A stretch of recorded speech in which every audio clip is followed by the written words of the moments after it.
Folks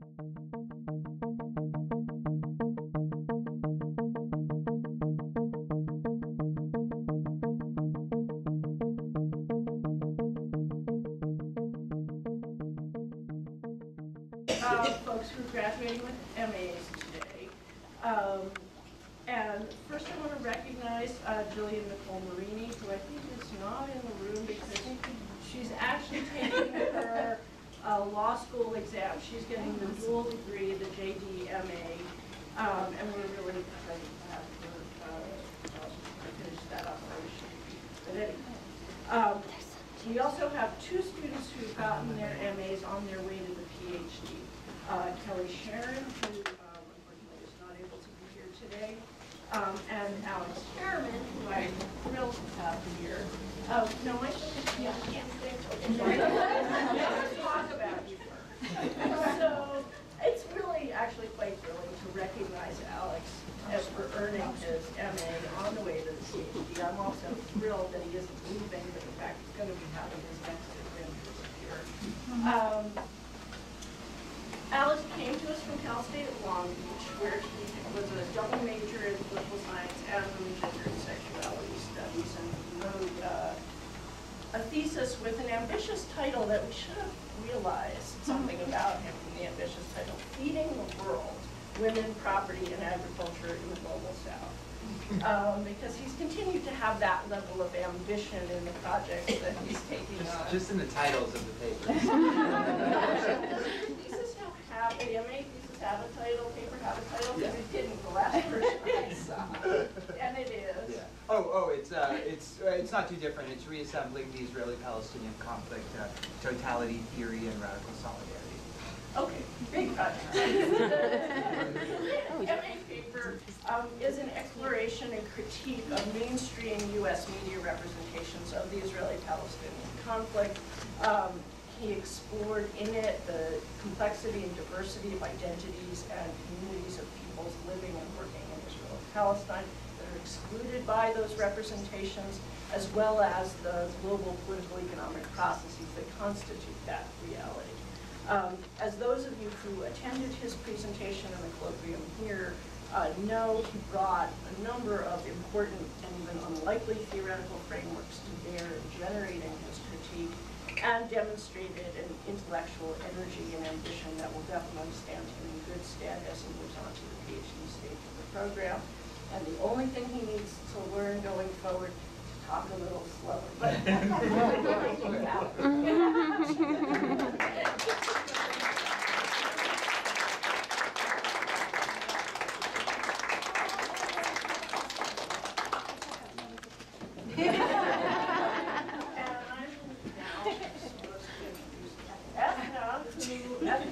Professor Ethel LeVay, who's our Director of Undergraduate Studies and who will introduce our graduating undergraduates.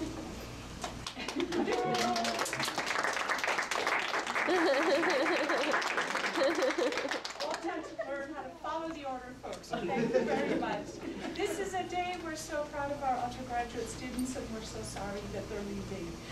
We have 14 amazing people graduating. 6 of them are here, and we torture each of them briefly by having a faculty person speak about them. First up is Chris Cruz, and Miranda, you are going to talk a little about Chris Cruz. I'll give it to you. I'll give it to you. I'm so happy to get to say a couple words about it. And Chris, you should step forward.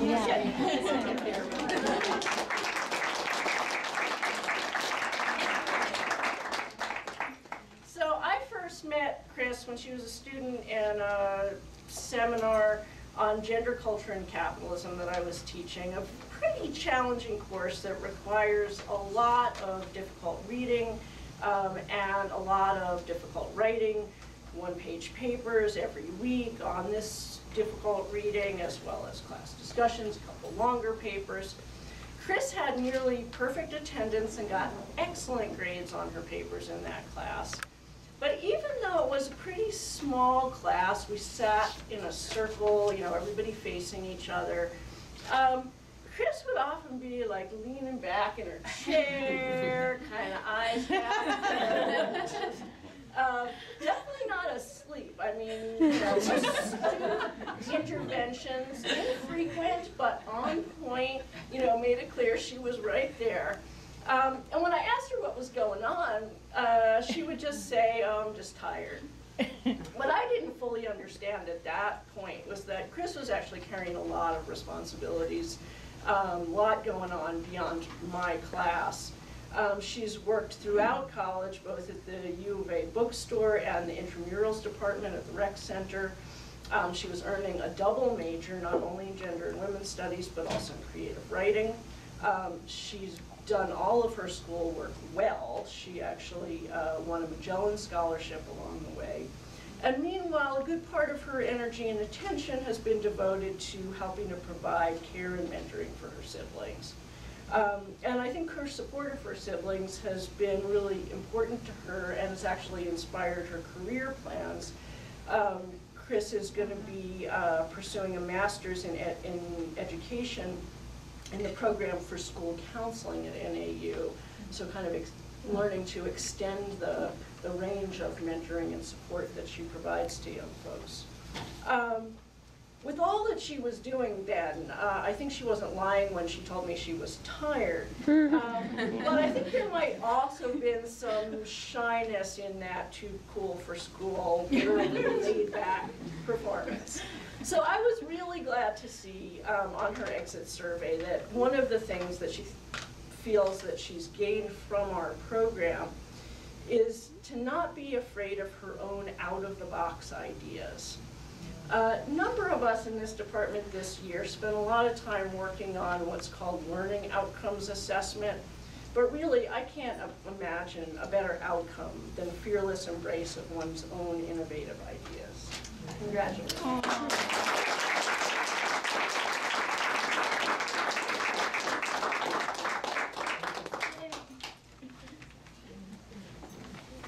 Next, we get to speak about Erin K. Hodge, and Monica will do the honors. Monica will try to do the honors. No boys. So Erin took my class last fall, which was the first undergrad class that I taught at the University of Arizona, because I've only been here 2 years. And it was an odd and fun class because what happened? I got shingles and had another illness that happened. And when those kinds of things happen in a classroom, especially not a very huge classroom, you end up getting to know your students better, I think, and it creates a sort of nice, fun sort of environment. So I thought I could have a little bit of fun with them and be a bit irreverent. So Erin probably remembers the day that my friend Linda Van Leuven was visiting and sitting in the back of the room, and the students, and we had been reading about Annie Sprinkle's public cervix announcements, where Annie Sprinkle was showing her cervix to people as part of a kind of feminist health thing. And so when the students didn't quite know why LVL was in the room, I told them that she was there to show us her cervix. And I think that, Erin thought that was funny. And most of the students did. I won't say every single student did. I had a guy in the back of the class who often didn't find anything I said very funny at all. So it was really a delight to have her in that class and to really get to know the undergrads and to know her a little bit. So just a little bit about Erin. So I know that she has a dog named Coco, who she loves. She's also a minor in Mexican American Studies, which is really nice. We have a lot of nice overlap between those two departments. So she's majoring and then minoring in MAS, and that she wants to go on to graduate school to do work in gender and women's studies, which is actually really nice. So when we hear from our students that they want to go do the kind of work that we're also doing, it makes us really proud of them, and it makes me proud of my colleagues, who she's also obviously had a number of classes with and has learned a great deal from. So congratulations, Erin. Yeah.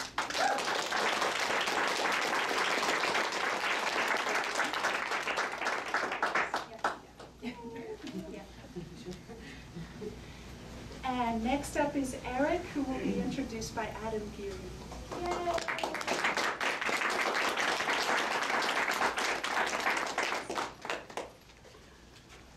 So, I think I actually know all of the graduates today, so that's really exciting to be here to celebrate all of you. I get to speak about a few of you, and first I get to speak about Eric, who, of course, always is better dressed than I am.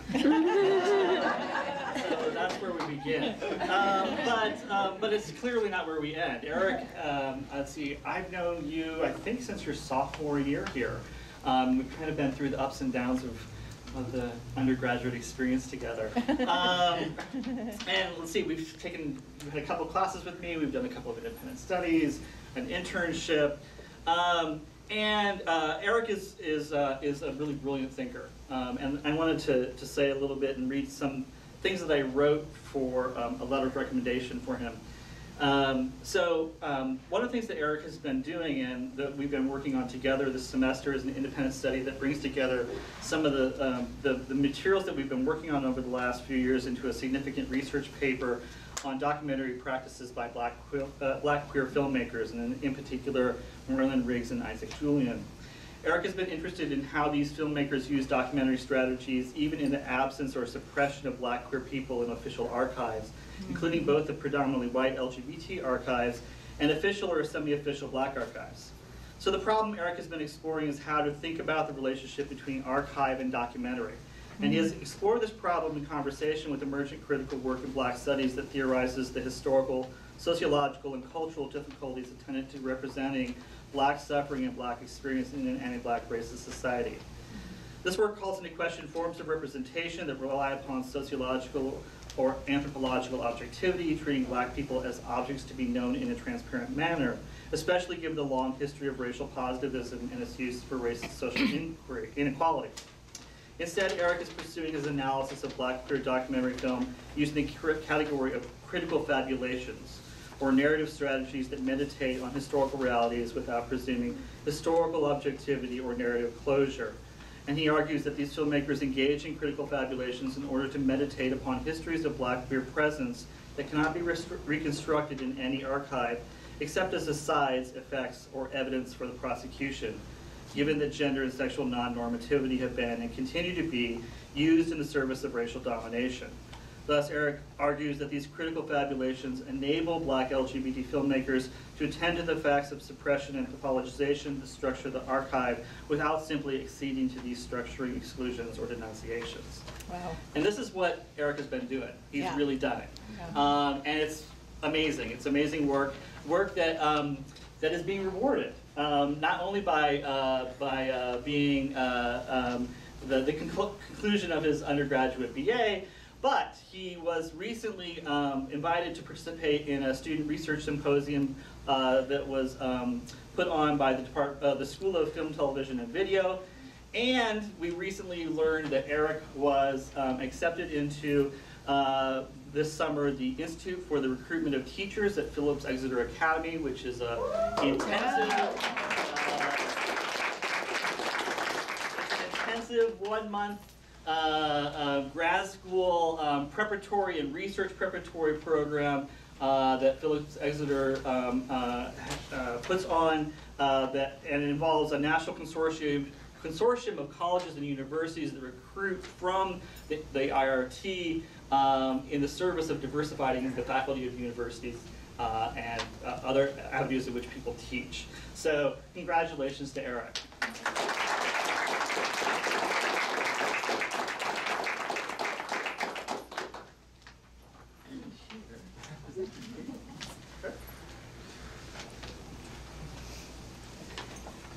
Should I wait for you to sit down? Oh, am I next? Sorry. It is my pleasure to introduce Kelly also, and Adam will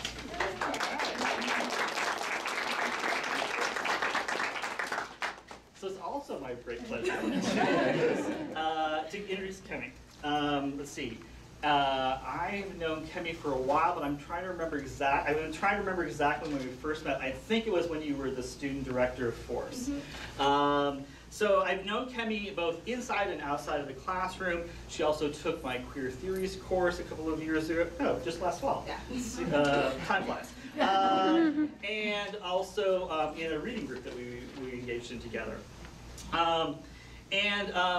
Kemi is a really creative thinker and often creative in ways that I have a hard time tracking. So, so as an example, we were standing outside of the classroom on the first day of Queer Theories last fall.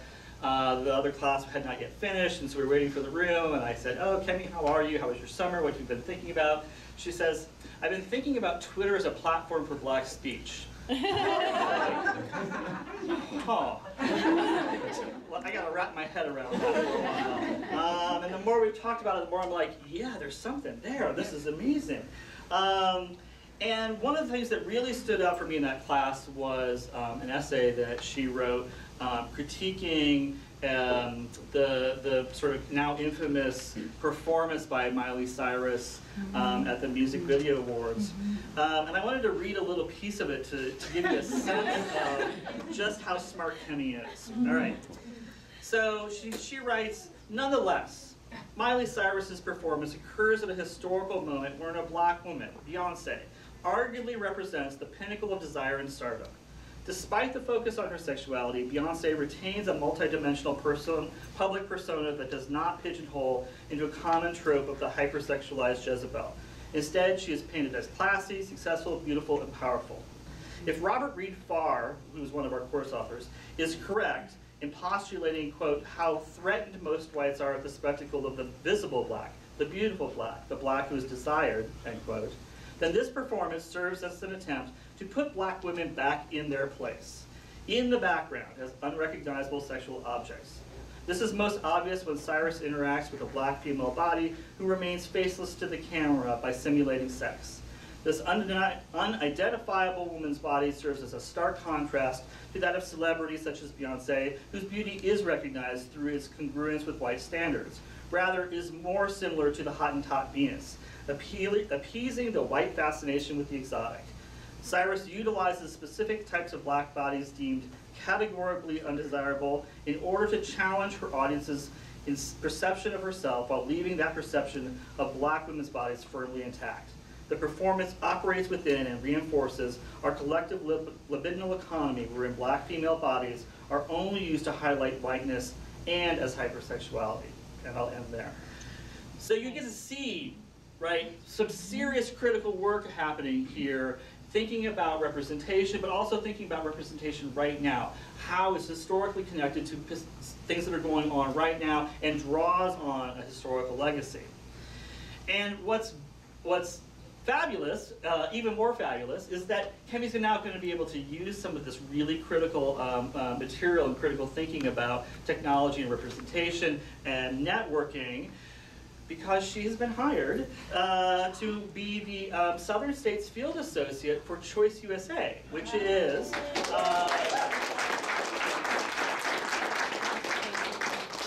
an organization that does outreach work to college campuses to develop reproductive organizing on campus.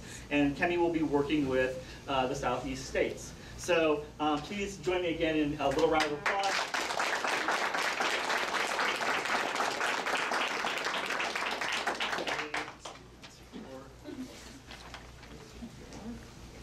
Thank you. Yep.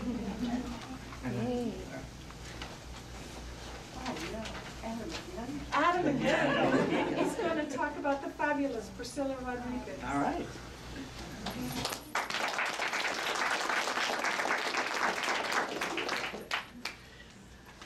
So, one more time, again. I get to speak about Priscilla. Priscilla Rodriguez, who is graduating with a double BA in Gender Women's Studies and in Anthropology. Priscilla, I wrote here, she's exactly the kind of student a teacher wants in the classroom.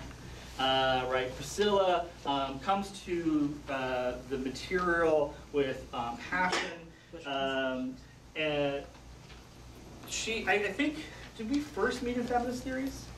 Or have we met before that? Maybe before that? Yeah.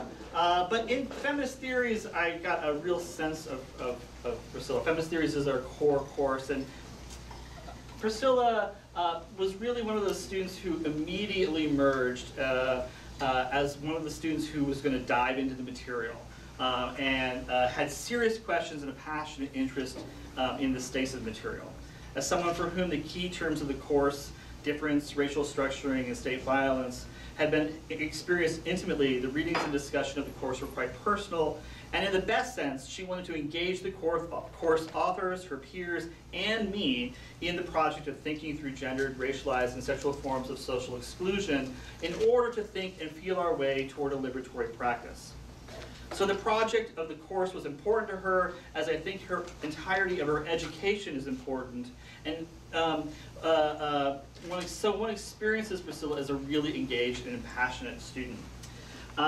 This has continued on in, let's see, we've done the course, we've done 1 or 2 independent studies, and an internship, and we've been working and talking and thinking a lot on a project that I think I'm looking forward to reading. I think that she's been working on in a really significant independent study this semester over in that other place, anthropology, in which she's really trying to think about the normative aspirations embedded in discourses on immigration.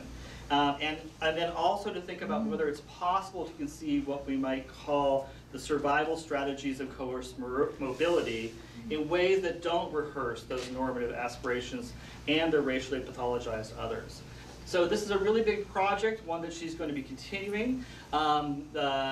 It's leading to, it has led to a number of significant awards. Let's see, she was named, amongst her many awards, she was named the Olivia Stavro Parker Scholar last year, along with Sam Sharman, who will be introduced shortly.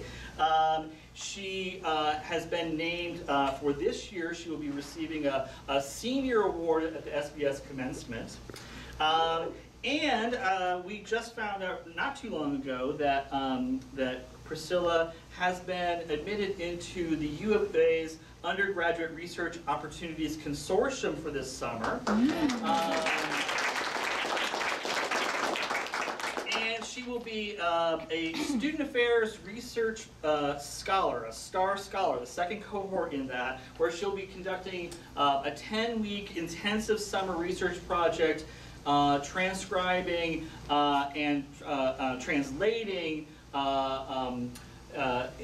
immigrant women's testimonials, and working with Dr. Rosie Andrade with CIRO, Southwest Institute for Research on Women, and then I will also be serving as a co-mentor with Priscilla about that, working on revising this independent study and developing her materials for graduate school. So congratulations. Let's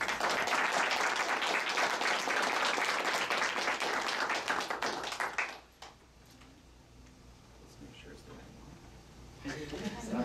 one. Next, it's my pleasure to invite Sam Sharman to come forward, and Sandy Soto is going to say a few words.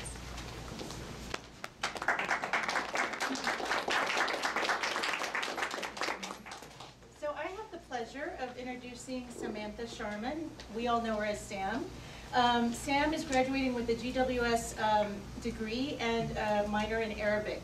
And I first met Sam last semester in my Chicana Feminist Theories class, and then worked with her again this semester in Feminist Literary Theories. We just finished that class like 5 minutes ago. And I have come to know her as a fierce queer poet and an innovative and independent radical thinker, reader, and writer. She's absolutely brilliant, and I know that a lot of you have worked with, a lot of the faculty here have worked with Sam over the years. She is deeply committed to an anti-racist analysis and contestation of neoliberalism at all scales, from its insidious effects on daily life to its geopolitical violence. And her honors thesis discusses, and this is in her words, discusses the prison industrial complex as a necropolitical project which reproduces sovereignty, freedom, and power for the state, valued population, and corporate entities, end quote. Even though Sam has worked more than 40 hours a week throughout her college career, she graduates with a 4.0 and with a number of distinctions. She is the recipient of an honors college grant, a Phi Theta Kappa Honor Society scholarship, a Magellan Circle scholarship, and while a student at Pima Community College, a PCC Foundation scholarship. She was also runner-up for this year's SBS Perseverance Award, and in her nomination letter for that award, Dean McCorkadell, the Dean of the Honors College and our colleague here in GWS, wrote about Sam's volunteer work in Tanzania. And I was really interested in what Professor McCorkadell had to say about that work. So here's a quote from her letter. I want to expand on Sam's experience in Tanzania because it illustrates her maturity and sophistication of thought. Sam went to Tanzania with an interest in working on women's rights in an international setting. She spent a week in a local Maasai village to learn about FGM, female genital mutilation, and recent legislation on FGM. She expected this work to confirm her career goals and motivation. Rather, she confronted what she saw as a white savior complex in the program, coordinators, peers, and herself. Sam reassessed her career goals and decided that she wants to focus her energy on feminist issues here at home. Although she supports international efforts, she believes that local leadership and energy is needed for those efforts. End of quote. And I think that says both a lot about Sam and about Dean McCorkadell. And so that is the Sam that many of us in GWS have come to know and admire, and please help me congratulate her on a job well done.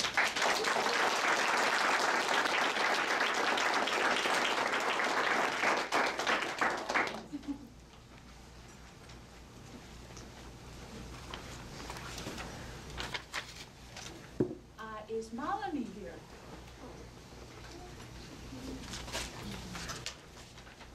Before we move to the presentation of awards, please take a moment with me to thank our fabulous staff without whom we would not have such a lovely party. Darcy, David,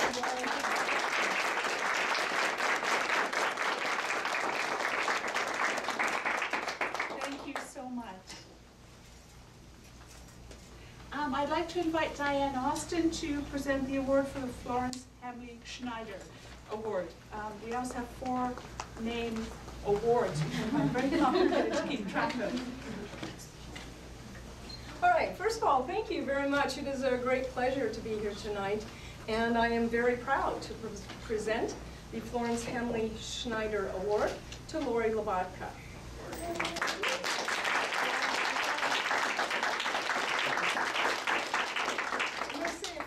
About, because I think some of you here will want to come tomorrow to hear her talk, and I'll tell you why. Lori completed her Master's of Arts in Anthropology in 2008, and she is defending her doctoral dissertation tomorrow at 11 o'clock. So you might want to be there. Lori is a linguistic anthropologist. Her dissertation on gender, the body, and the new penology in the state of Arizona addresses literature on prisons, capital punishment, and women's body work.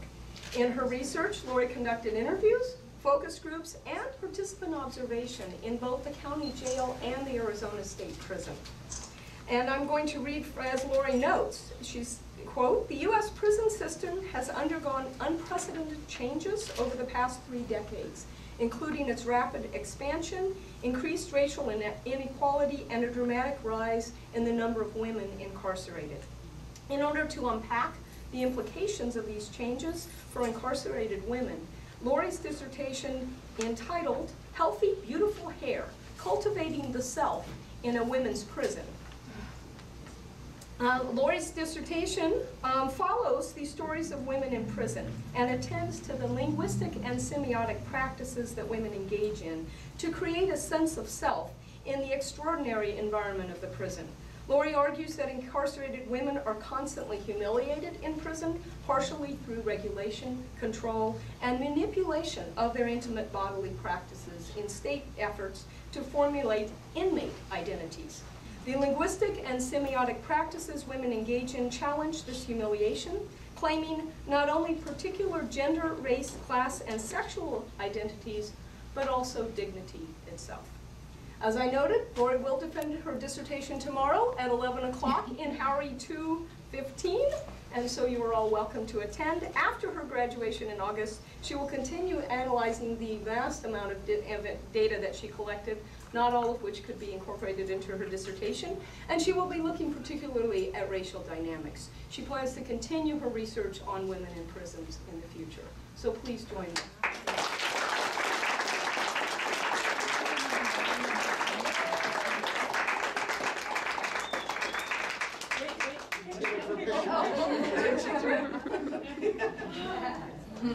Is there actually something in there? Open it up. Oh. There we go. There we go. Okay. I'm sorry, you're too close. All right, got it. One more. Thank you. There we go.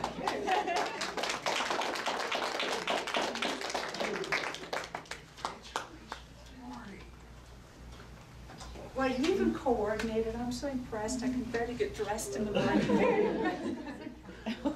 Professor Austin is the head of the Department of Anthropology. I did want to mention that.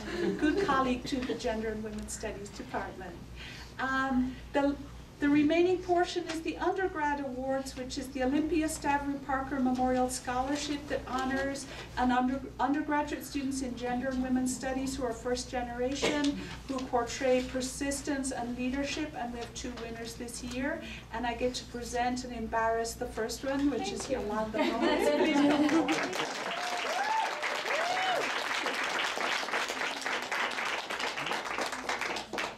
Yes, you have to. Yes, please do.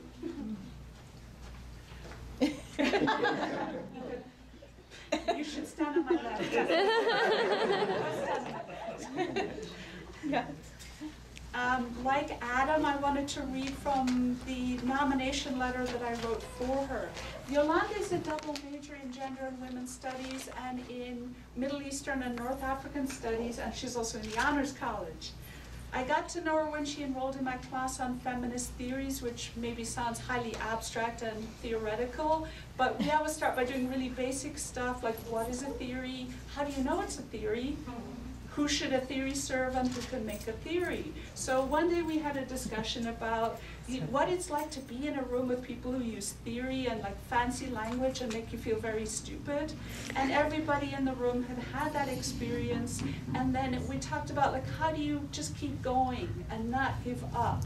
And Yolanda was one of the students who talked about, and she will tell you anything she wants to say about that. I'm just going to say she shared her strategy for keeping going when people do this to you. And as I got to know Yolanda, I learned in fact that she has a great deal to share with us about keeping going. And that in fact I find her a very inspiring and extraordinary person in that regard. Some of the information about her background is she left home at 13. And at that point, her formal education ended for quite a while. But one of the beautiful things about her is she has a passion for learning and for making change. And this became the basis for a very kind of organic sort of learning in which she engaged for very many years during the times when she was also homeless, hungry, and with other young people facing difficulties. She began participating in and then organizing collective actions that included providing zines, resource lists, and Know Your Rights information in Spanish and English. She helped, and I'm just mentioning a few of the many amazing projects. She helped to organize the Café Anarquista in a neighborhood that had a lot of gentrification. And this provided free pastries, teas, and other items that were donated by the fancy cafes to people who can't go to the fancy cafes. She also was part of a collective that did cleaning to help overwhelmed new mothers. Think about this, folks. Isn't this something we should be doing more of? Subversive at my house. So feel free. She led the way. Now we need to pay it back to her. She organized pillow theater events that involve free films in the park and many, many more creative kinds of actions from which I think we can all take inspiration. And while doing this, she was reading actually very high-level social theory, which became the basis for her to also do extraordinarily well once she began college. 10 years ago, she gave birth to her daughter, and 5 years after that, she took the entrance exam to Pima. And at that point, you could get into Pima even if you didn't have a GED, if you passed the exam. And there was a loophole that they have closed. They never that loophole. So she got the news that she had been admitted. And at that time, she was caring for her 2 sisters and their children, and her daughter was about to start kindergarten. So Yolanda was thinking she wanted her daughter to see her mom going on to college. She told me she first took creative classes, including drawing, writing, and dancing. But then she wanted something more challenging, and she learned her family has connections not just to Mexico, but the Middle East, and she began to take Arabic. And she describes being in a class with older women like her who had been through a lot of life situations and had a lot of life learning, and what it was like to just write one in English, one in Arabic. I live in Tucson, and just going, okay, this is where I need to be, this is what I need to do. This is where you had your first feminist studies class, which was great. And Yolanda described listening to other students speaking about theories and thinking like, this is my life and I don't want to be the object of somebody else's theories. I want to write my own life. So she started thinking about going to UA, and luckily they were smart enough to go, yes please, we want you, come on over girl. So she got the letter, she was very happy. She was concerned. You know, it's scary when you're first admitted. How are you going to do? How are you going to balance your family responsibilities, the classes, all these strange teachers, I mean, all the stuff that goes on here. She began as a menace major, but then wanted more feminist theory, thank you. She enrolled in a summer GWS course, and at first she worried it would be too hard, but then she found, actually, this is really familiar. This is my life. I do this already. There's nothing strange about this. She signed up for 2 classes in the fall, including feminist theories, so that was how I came to know Yolanda. And she describes theory as a tool for understanding and remaking the world. When she reflects on her educational experience, she remembers being overwhelmed to be the first person in her family to get an associate's degree.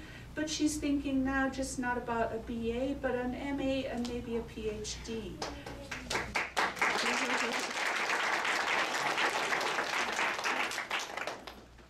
She's thinking about the accelerated MA in Middle Eastern and North African Studies as an opportunity to further explore her interest in the links between Arab and Chicana feminisms with a focus on borders. And just to reach my conclusion of why I really wanted her to get this fellowship, Yolanda is an outstanding student, role model, and leader based on her extraordinary record of achievement, in which she has sought to transform not just her own life, but the lives of everybody around her. I highly recommend her for the Olympia Stavru Parker Fellowship. So please join me in congratulating her.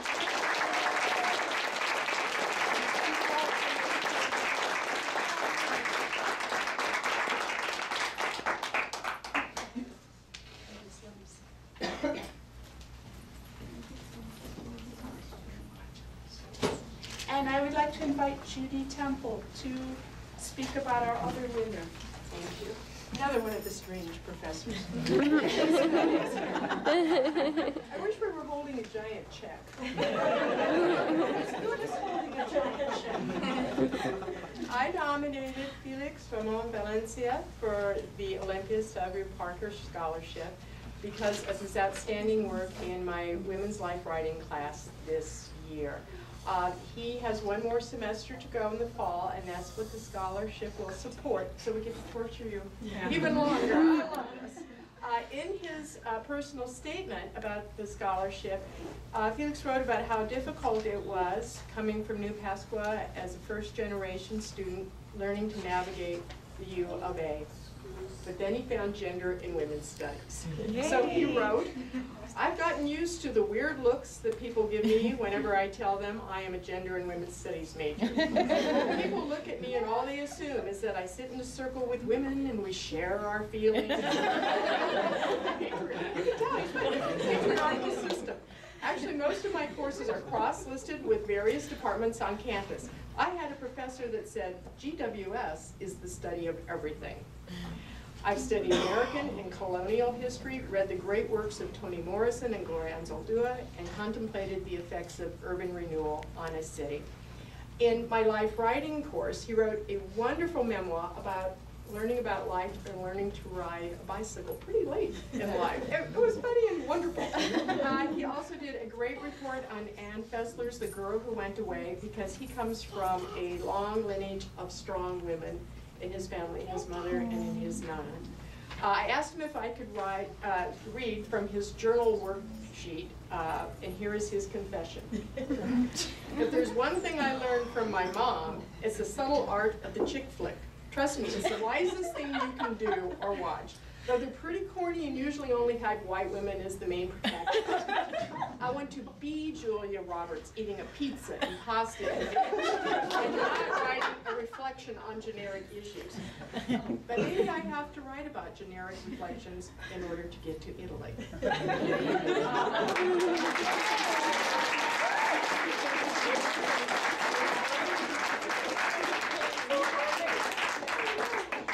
Oh, there is actually a check.